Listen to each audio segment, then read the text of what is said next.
ever since you entered the welterweight division with a smash in defeating Jeff Bourne. You've wanted the Porters, the Thurmans, the Spences. You can go. The list goes on and on. So how excited are you to finally get that big name in the welterweight division? Well, I'm very excited. I've been calling for these fights, these type of fights, before I was even in the 147 division. Right after, I won my undisputed title at junior welterweight, I was calling for the number one guys in the welterweight division, the Keith Thurmans, the Danny Garcias, and everybody else's. But Porter is a top welterweight in his own right, and he's been in the ring with all the top welterweights. So I'm looking forward to it. And thank you, everybody, for joining us on the call today. We have another huge turnout from the media, so thank you all for joining us. As always, two options if you want to ask a question. Again, we won't be able to get to everybody, but we'll do our best to get to as many as possible. Either use the raise hand button, which I see some of you have figured out, or if you can't figure that out, you can just go to me straight in the chat, send me a message, and I will do my best to get to you. So we are going to kick things off with Keith Eidick from Boxing Scene. Keith, please unmute yourself and go ahead.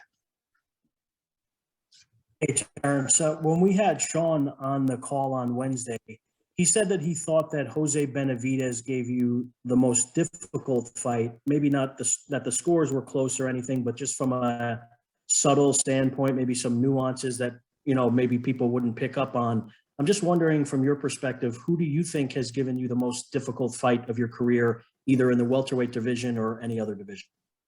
Well, like I said, Jose Benavidez is a talented fighter. He was perceived to be the next superstar in boxing. I'll take my hats off to Benavidez. He did what he did, fight night. He's a very good counterpuncher. He's tall, he's long, he's rangy. Let's not say, when they sparred, what happened when he sparred Jose Benavidez. So he personally know how good Jose Benavidez is because he shared the ring with him as well. So, was that recently that you're referring to?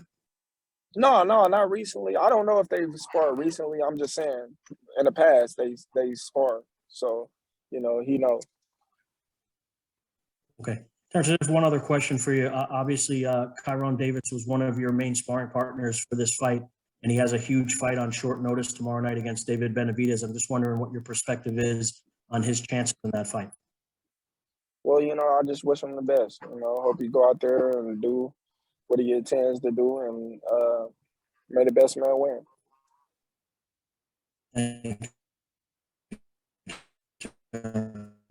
Keith, we're having a little trouble with your audio, so we'll get back to you when that gets situated. Next, we are going to go over to Dan Rayfield. Dan, please unmute yourself and go ahead. Thank you very much, Evan. Appreciate it. Hello, Terence. Terence, can you hear me? Terence's screen is black right now. Hold on one second, Dan. Okay. No, I can hear him. Perfect. Okay. Go ahead. Can you hear me? Yes, sir. Yeah, I got you, Terence. Listen, Terence, I'm happy that you finally got this big fight in the welterweight division that you have wanted, but it's certainly no secret that your original target was to get a unification with Errol Spence Jr.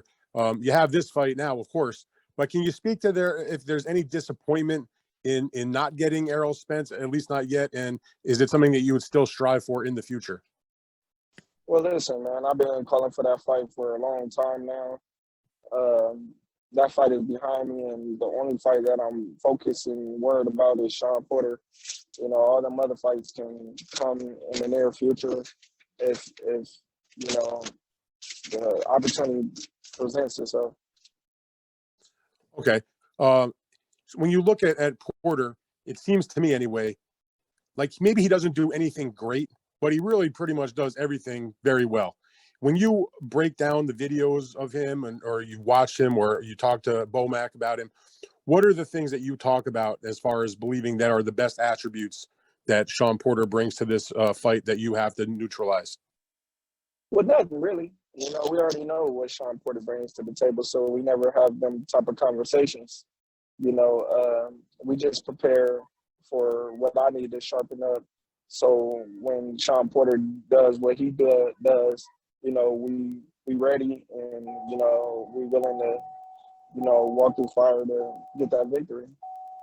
Thank you very much, Dan. As a reminder to everybody in the call, there's no live streaming of this chat, but upon the conclusion of this call, you can go to the Top Rank YouTube page. It'll be available there, and you can use clips, etc., for your channel. So please follow those guidelines, and we do appreciate that.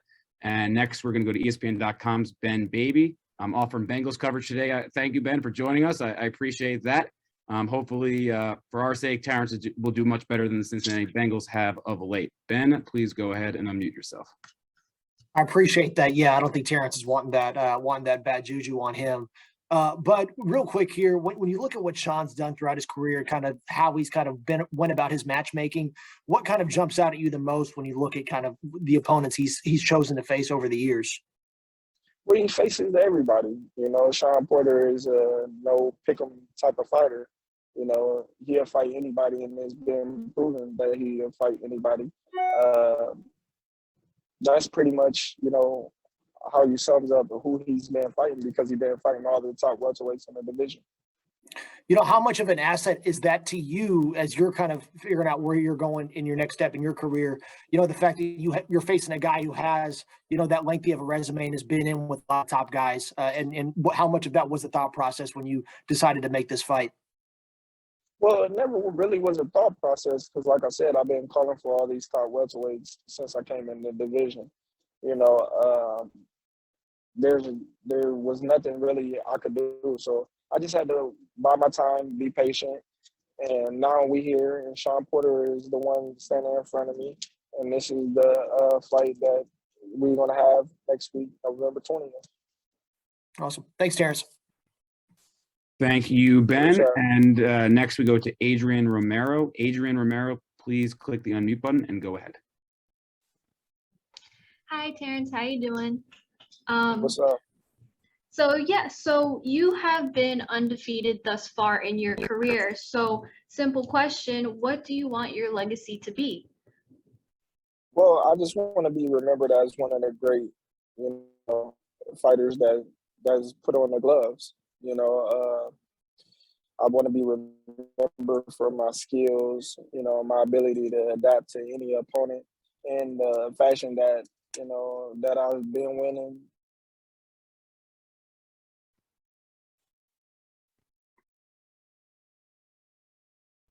Hello? Yep, we just lost you for a second, Terrence.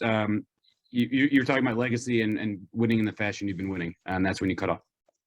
Oh, yeah, I was just saying, I want to be remembered as one of the greats, and remembered as, one of the greats to adjust, when people look at, the things that I do in the ring, they can say, oh, well, I can pick that up, I can pick this up, and this is the reason why he's one of the greats,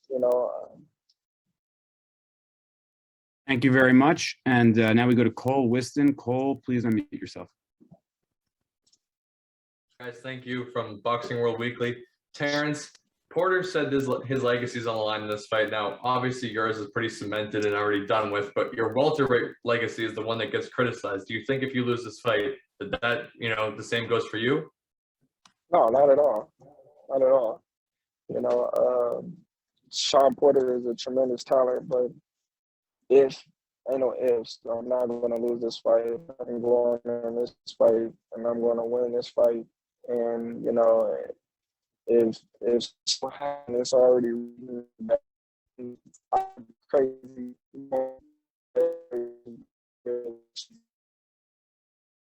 Terrence, My sorry. legacy is not. Sorry, we lost you there for a second. Bob, they were touching upon legacy.